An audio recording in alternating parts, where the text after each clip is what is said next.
ನಮಸ್ತೆ ಇಂಡಿಯಾ, ನಮಸ್ತೆ ಕರ್ನಾಟಕ. ನಮ್ಮ ದೇಶದ ಸಹೋದರ ಸಹೋದರಿಯರೇ, ಇಂದು ನಮ್ಮೆಲ್ಲರ ಹೃದಯದಲ್ಲಿ ಹೆಮ್ಮೆಯ ದಿನ ಸ್ವತಂತ್ರ ದಿನಾಚರಣೆ. ಇದು ನಮ್ಮ ತಾಯ್ನಾಡು ಭಾರತವು ಅನೇಕ ಶತಮಾನಗಳ ಕಷ್ಟ, ಬಲಿ ಹಾಗೂ ತ್ಯಾಗಗಳ ನಂತರ ಪಡೆದ ಸ್ವತಂತ್ರ ದಿನ ಇದು. ಮಹಾತ್ಮ ಗಾಂಧೀಜಿ, ನೆಹರೂಜಿ, ಭಗತ್ ಸಿಂಗ್, ಸುಭಾಷ್ ಚಂದ್ರ ಬೋಸ್ ಹಾಗೂ ಅನೇಕರಾದ ಸ್ವತಂತ್ರ ಹೋರಾಟಗಾರರ ಶ್ರಮದಿಂದಲೇ ನಾವು ಇಂದು ಸ್ವತಂತ್ರವಾಗಿ ಉಸಿರಾಡುತ್ತಿದ್ದೇವೆ. ಅವರ ತ್ಯಾಗಕ್ಕೆ ನಾವು ಎಂದಿಗೂ ಸಾಲ ತೀರಲಾಗದು. ಸ್ವತಂತ್ರವು ಕೇವಲ ಉಡುಗೊರೆಯಲ್ಲ, ಇದು ಒಂದು ಜವಾಬ್ದಾರಿ. ನಮ್ಮ ದೇಶದ ಪ್ರಗತಿ, ಏಕತೆ ಮತ್ತು ಶಾಂತಿಯ ಮಾರ್ಗದಲ್ಲಿ ನಡೆಯುವುದು ನಮ್ಮ ಕರ್ತವ್ಯ.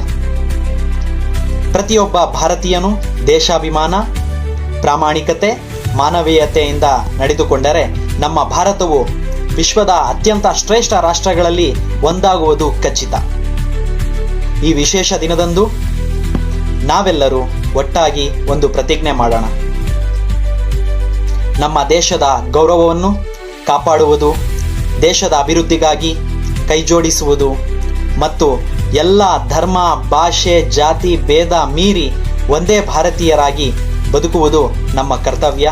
ಸಮಸ್ತ ಕನ್ನಡ ನಾಡಿನ ನಾಗರಿಕರಿಗೆ ಸ್ವತಂತ್ರ ದಿನಾಚರಣೆಯ ಶುಭಾಶಯಗಳು. ನಮ್ಮ ಕರ್ತವ್ಯ.